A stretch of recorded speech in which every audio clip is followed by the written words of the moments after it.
The secret of all creation lies within you. It does not live out there in the external world, in the opinions of others, or in the temporary evidence of the senses. The secret lies within the sanctuary of your being, in your imagination. You have been taught to trust what you see, to value what you touch, to believe only what can be measured and quantified. But what you must now learn is that the most powerful faculty you possess is invisible. It is not what is, but what can be. Not what has been, but what you dare to assume now. You are not a passive observer in this life. You are the dreamer of dreams, the scripter of experiences, the artist painting on the canvas of reality with the brush of attention and the colors of assumption. And the place where this all begins is your imagination. It is not a child's plaything. It is not an idle distraction. It is the sacred power that shapes the world around you.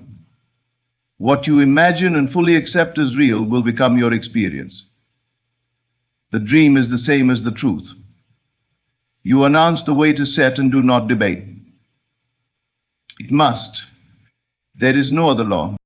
You may have believed your imagination was only fantasy. You may have been told that daydreaming is impractical, unrealistic, foolish, and so you abandoned the very tool that could free you. You chose to listen to the loud voice of facts rather than the still whisper of your creative power. But now, I invite you to return, to reclaim that forgotten throne within you, to remember who you are, not the body, not the name, not the story, but the consciousness imagining it all. Every time you dwell in an inner scene, every time you replay a conversation, anticipate a future, or relive a past, you are using your imagination, but what you must learn to do is guide it, direct it, channel it deliberately, consciously, and with trust, because trust is the bridge between what is imagined and what is experienced. If you do not trust your imagination, you will abort your creations before they take form. You will doubt, you will waver, you will look back, and the moment you do, you replant yourself in the old pattern. Imagination is not something you must fight to make real. It becomes real because you know it is. You don't need to strain, beg, or force the world to conform. You simply need to occupy the state of the wish fulfilled, fully, naturally, and with unwavering inner knowing. Not because the outer has changed, but because within you have changed. You have stepped into a new state of being, and the world, by law, must reflect it. NPR. To trust your imagination is to treat it as sacred, to speak in inner silence as if what you desire is already true, to walk through your day not pleading for evidence, but rejoicing in its unfolding. You cannot serve two masters. You cannot occupy the state of fulfillment while clinging to the need for proof. You cannot act as if it is already done while simultaneously searching for signs that it might be. Learn to rest in the knowing that your inner world is the real world, and the outer is simply its echo. Let us say you desire love. You long to be cherished, to be seen, to be deeply known by another. The tendency of the world is to say, where is the person? Where is the relationship? Where is the evidence? But the awakened know differently. The awakened do not look outside for permission to feel love. They turn inward and assume the feeling of being loved now. They close their eyes and hear the laughter of a shared moment, feel the warmth of another's presence, and dwell in the sweetness of connection. And in doing so, they move into union, not in time, but in consciousness. The outer event will come, but only because it was first lived within. If you persist in that inner knowing, no power in the universe can deny you what you have claimed as yours. But if you waver, if you go back to looking outward for signs, you rob yourself of the very power that brings things forth. You delay not because you are being tested or punished, but because you are shifting your allegiance from imagination back to the senses. And the senses will always tell you what was, not what can be. Imagination speaks in feelings, images, and assumptions. It is not concerned with how or when, it is only concerned with the end. You must feel the end. Live in the end, trust the end, and then let the bridge of incidents unfold naturally. You don't need to know how your desire will arrive. You don't need to map every detail. You only need to know that it is already so. The feeling of certainty, that inner conviction that it is done, is the magnet that draws all things to you. Do not wait to feel secure until something changes. Let the feeling of security be your new home now. Do not wait for a message before feeling wanted. Be the one they cannot stop thinking about. Not in desperation, not in obsession, but in quiet, radiant confidence. Know within that you are already chosen, already desired, already fulfilled, and reality must conform. You see, the imagination doesn't operate based on effort. It responds to identity. Who are you being within? What state are you occupying now? You are always imagining something, whether you're aware of it or not. You are always assuming some role, whether of the one who has or the one who waits. And whatever you claim is true for you, life mirrors back in form, people, and events. There is a version of you who already has it all. That version is not a distant goal. It is a state of consciousness available to you now. Step into it. Close your eyes and imagine what would you feel like if your desire were already fulfilled. Not what would you do, not how it would come, simply what it would feel like. The joy, the peace, the excitement. Dwell there, live there, speak from there, and the world will rearrange to match your new dwelling. But this requires boldness. It requires a willingness to ignore appearances, to defy logic, and to prioritize inner truth over outer fact. You must become unreasonable to the world so you can be faithful to yourself. You must learn to say, "This is already mine," not because you see it, but because you have seen it within. And that inner sight is the only thing that matters. The imagination is the room of creation. It is where all things are conceived, nourished, and birthed. You must trust it as you would trust the soil to grow the seed. You don't dig it up every day to check if it's growing. You water it with faith. You nurture it with attention. You shield it from the weeds of doubt, and you persist until harvest. Tracing your imagination is not passive. It is the most powerful act of creation because it declares, "I am the cause." It takes full ownership. It stops blaming, stops waiting, stops needing, and from that state of power, all things are possible. You are not meant to suffer through life as a victim of chance. You are here to remember that life itself flows from you. You may ask, what if I imagine wrongly? What if I create what I don't want? And I say, that is the beauty of your power. Even in your so-called mistakes, you are proving that imagination works. The answer is not to stop imagining, but to become more conscious of what you are imagining. Begin to guide your inner conversations. Replace thoughts of lack with visions of plenty. Replace fear with assurance. Replace waiting with gratitude. And watch as the world transforms. If you wish to change your life, do not begin with actions. Begin with imagination. Let the act be done first within. And once it is solidified in your mind, action will become effortless, inspired, natural. You will be moved in ways that feel aligned, not forced. And others will rise to meet your new state. People will appear. Opportunities will unfold. Coincidences will stack upon one another like stepping stones to the very reality you imagine. But it all begins with trust. You must trust the invisible more than the visible. You must believe the feeling more than the fact. You must allow your imagination to lead you, not as a fleeting escape, but as the source of all reality, because it is. The world is your mirror, and what you see begins with what you assume. You cannot live in contradiction. You cannot imagine wealth and speak lack. You cannot assume love and act unworthy. You must become it in thought, word, and feeling. Not tomorrow, not someday, now. This is the moment of power. This is the moment you choose who you are and what you accept as true. And once you accept it fully, the outer must bow to the inner. You are the dreamer awakening within the dream. You are the operant power. You are the one who commands reality through assumption. Let your imagination be your kingdom. Let it be your compass, your guide, your sanctuary. Trust it not because you see results immediately, but because you know who you are. When you dwell in imagination, you enter the realm of the eternal. You step outside the limits of time and space. You become the author, not the character. And in that role, nothing is denied you. Everything is possible. Everything is available. Everything is waiting for your claim.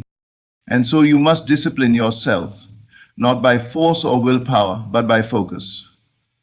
The discipline of imagination is not a clenched jaw or a tightened fist. It is a gentle returning, a continual bringing back of the mind to the state you wish to occupy. When doubt creeps in, you do not argue with it, you simply return. When fear whispers its warnings, you do not fight it, you return. Return again and again to the inner vision, to the feeling of the wish fulfilled, until it becomes your natural home. You may find yourself tempted by appearances. The world may show you delay, resistance, even opposition. But understand this clearly. Appearances are echoes, not causes. They are projections of old assumptions, remnants of prior imaginal acts. Do not judge your seedling by the soil it grows in. Do not curse the ground while the roots are taking hold. Hold the vision. Trust your imagination and know that even when nothing seems to be happening, everything is happening. You are not trying to make something happen. You are selecting what is already finished. All possibilities exist now. You are not creating from nothing, you are choosing from everything. The moment you imagine something and believe it to be true, you shift into alignment with it. Your world will reconfigure itself to match the new selection, not because you forced it, but because you assumed it. This is not magic. This is law. There is no exception. The world must obey the assumption you hold consistently within. It cannot do otherwise. So the only real work is not in the doing, but in the being. Are you being the one who already has it? Are you being the one who is already healed, already loved, already successful, already free? That state of being is the magnet. That assumption is the creative act. You are not alone in this. There is a greater intelligence at play. The same intelligence that grows the trees and orbits the planets lives within you, and it responds to your imagination, not your effort, not your striving, but to your inner acceptance. When you accept something within as real, the unseen forces move to make it so. So do not speak of what you lack, speak of what you are, speak of what you have become. When someone asks you how things are going, tell them, all is unfolding perfectly, not as wishful thinking, but as a declaration of inner truth. Do not measure progress by outer results. Measure it by the steadiness of your inner state. If you can remain faithful to the unseen while the seen tempts you to doubt, you will move mountains. You will do the impossible, not by effort, but by faith. And faith is simply loyalty to the unseen reality. Faith is trust in imagination. Faith is knowing that because you have imagined it, it is already so. It may come tomorrow or a year from now, but time is not your concern. Time is only the instrument by which the invisible becomes visible. It is not your enemy, it is your servant.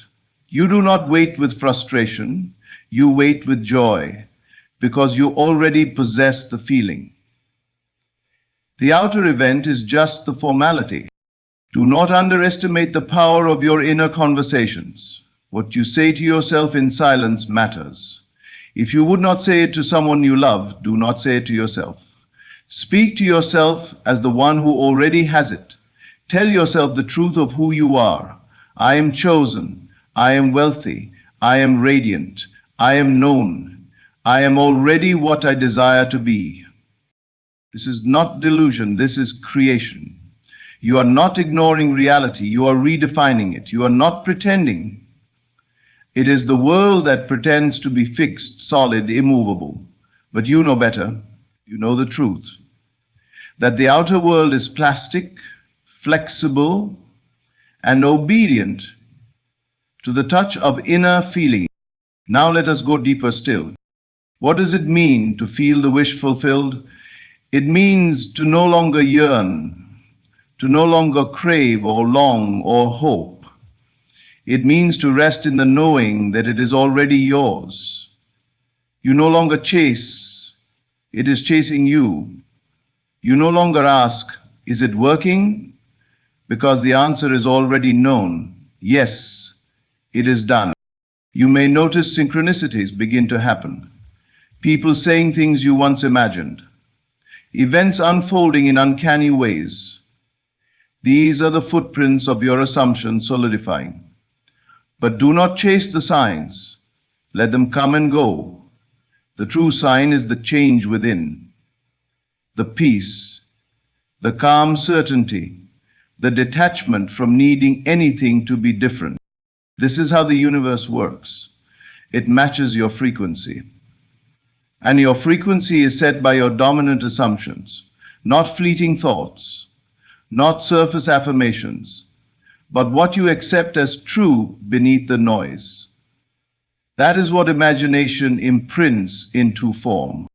When you imagine something vividly and feel its truth, you are planting a seed in the fertile soil of consciousness.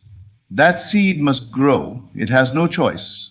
But will you water it with faith or doubt? Will you nourish it with love or fear? That is your part. And if ever you feel your faith faltering, return to the scene, close your eyes, enter the state, see it again, hear the voices, feel the textures. Immerse yourself in the atmosphere of already having. Let it be so vivid that when you open your eyes, the world feels like the dream. Practice this not as a chore, but as worship, as devotion to the power within you, as communion with your true self. And in time, this practice will become effortless. You will no longer need to force imagination. It will become your dwelling place. You will live from the end instinctively. You will respond to life as if your desire is already complete, and life will mirror your new self. Now consider this. There is no separation between you and what you desire. The distance is not in miles or moments. It is in consciousness. When you think, I want that, you push it away. When you think, I am that, you call it near. So the great secret is this. Assume the identity of the one who has it, and the having becomes inevitable. This identity shift is everything. If you want to be wealthy, do not imagine acquiring wealth. Imagine being wealth itself. Feel the ease, the confidence, the choices available to you. If you want to be loved, do not imagine someone loving you. Imagine being love. Radiant, magnetic, undeniable. Let the feeling define you, and your world will change to reflect it. And this must not be done as a means to an end. You must fall in love with the state itself. You must want the feeling more than the thing, because it is the feeling that creates the thing, not the other way around. When you fall in love with the feeling, the outer manifestation becomes secondary, even unnecessary. And it is in that state of divine indifference that the desire comes effortlessly. You are not trying to manipulate the world, you are aligning with a new version of yourself. You are not forcing results, you are embodying a truth. And in that embodiment, all things come to you with grace. Even relationships are subject to this law. You cannot attract a new version of someone while holding the old version in your mind. You cannot be the one who is rejected and expect to be pursued. You must become the version of you who is already wanted, already adored, already remembered. And from that place, the call comes, the message arrives, the meeting unfolds, not because you begged, but because you became the one it was always destined for. This is not arrogance, this is truth, the highest truth. That all things proceed from imagination, that the kingdom of heaven is within, that the outer is a delayed shadow of the inner, so stop trying to fix the shadow. Change the light, change the source, change you. Imagination is not a power you use, it is who you are. You are imagination itself. And once you grasp that, you will cease asking if it's working. You'll know that it already has. You must begin to think from the place you desire to be, not of it. Thinking from the state means embodying it now, regardless of appearances. It means feeling the satisfaction now, living the reality now, holding the inner atmosphere of completion even when the senses scream otherwise.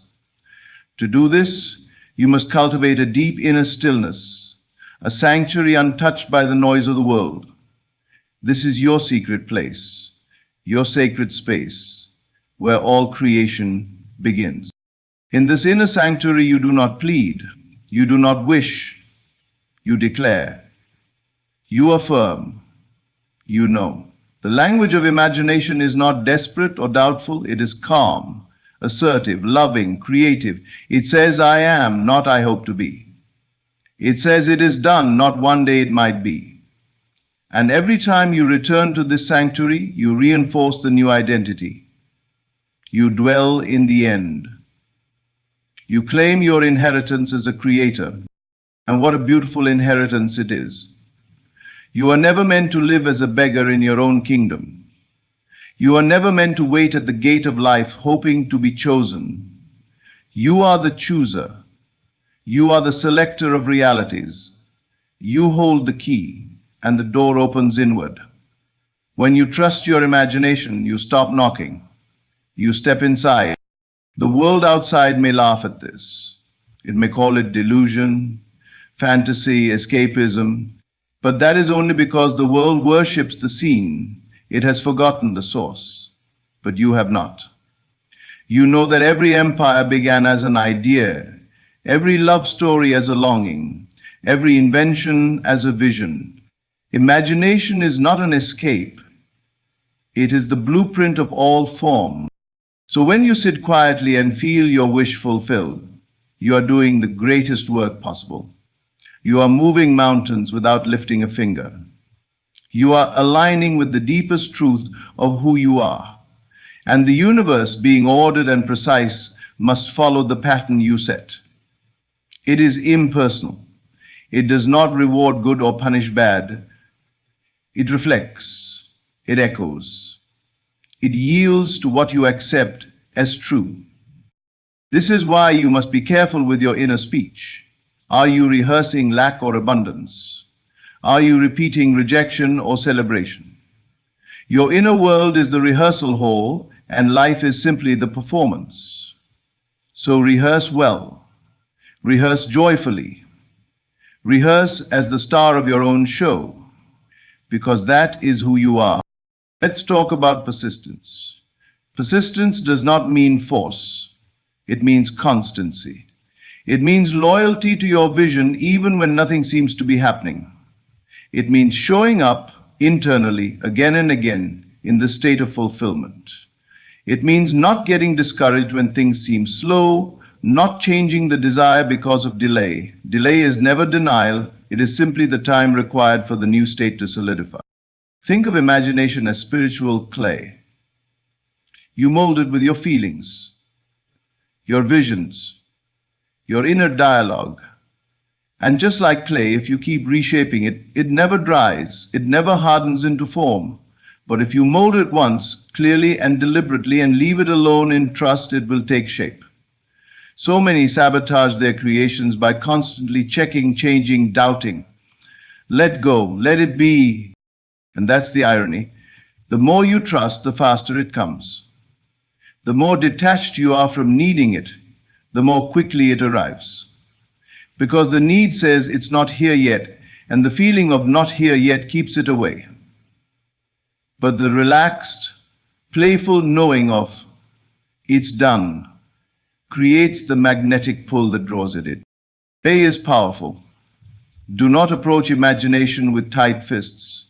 Approach it like a child playing pretend, with full belief in the moment and no concern for outcome. The child does not ask, is this working? The child simply becomes the astronaut, the singer, the hero. And in that becoming there is joy. That joy is creation. That joy is the signal to the universe, more of this.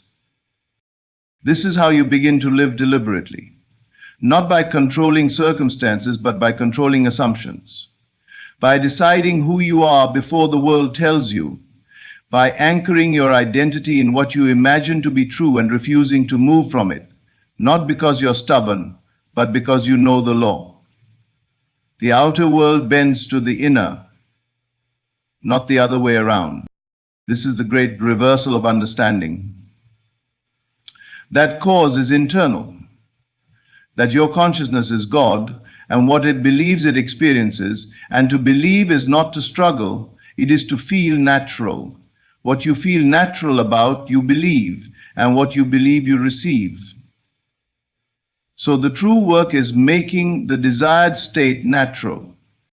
If it feels unnatural to be wealthy, you won't allow it. If it feels foreign to be loved, you will reject it. So you must make the new state familiar. You must dwell in it often, until it feels like home, until it is your default vibration. And then it comes, not as a miracle, but as a logical result. This is why imagination must become a lifestyle, not a technique. You do not visit the state of the wish fulfilled. You live there. You build a life there. You decorate it with feeling and attitude. You breathe its air. And from that place, you act, you speak, you create. Others will notice. They may not understand, but they will feel the shift. They will sense the change in your energy, your confidence, your presence, and some will be drawn to you. Others may resist, but it does not matter. You are no longer playing in their world, you are writing your own, and those meant for you will find you in the world your imagination creates. Never forget, your reality is unique to you. You do not share it with others unless you agree to. Two people may live under the same roof and inhabit entirely different worlds. What matters is your inner acceptance, your assumptions, your chosen vibration, because that is what you live in, not the house, the job, the relationship. You live in your assumptions. You walk in the mood you carry, and the world meets you there. So let your imagination be rich. Let it be specific. Do not say, I want to be happy. Say, I am thrilled to wake up in my beautiful home, surrounded by love and laughter. Do not say, I want more money. Say, I feel such ease and joy knowing all my needs are met and more. Give your imagination details, give it texture, let it be vivid, let it move you emotionally, because emotion is the fuel of creation. And once you've felt it deeply, let it go. Not out of doubt, but out of trust. Just as you plant a seed and trust the soil, plant your vision and trust your imagination. It knows the way. It knows how to reach the right people, the right moments, the perfect unfolding. Your only task is to stay in the vibration, stay in the state. Imagination is your portal to infinite realities. Every time you go within and feel a new state, you shift dimensions. You literally move into another world, one where your desire is already true. And the more you dwell there, the more you anchor yourself there, the more solid it becomes. This is quantum, this is metaphysical, but it is also practical. It means that your thoughts are not idle, your feelings are not empty. They are the building blocks of the life you live, and you can change them at will. So ask yourself daily, who am I being? What am I assuming? What am I imagining right now? And if the answer does not align with your desire, change it gently, immediately, consistently. And as you do, life becomes magical again. The world begins to feel like a reflection, not a prison. You stop reacting and start creating. You stop fearing and start knowing. You stop needing and start being. And now you understand, to trust your imagination is to live by vision, not by sight. It is to walk through the world with your inner eye wide open, perceiving beyond facts, beyond form, beyond logic. You are not here to repeat what has been, you are here to call forth what has never been seen. You are the architect of the unseen, and what you imagine with conviction must find expression. Do not make the mistake of waiting for outer evidence to believe. That is the path of delay. That is the trap of the senses. You must reverse the order. Believe inwardly, and the evidence will follow. That is the divine order. You see, the world cannot show you what you refuse to feel. If you feel unwanted, the world will confirm it. If you feel empowered, it will conspire to support you. So feel deliberately, feel on purpose. Choose your inner state like you choose your clothes each morning.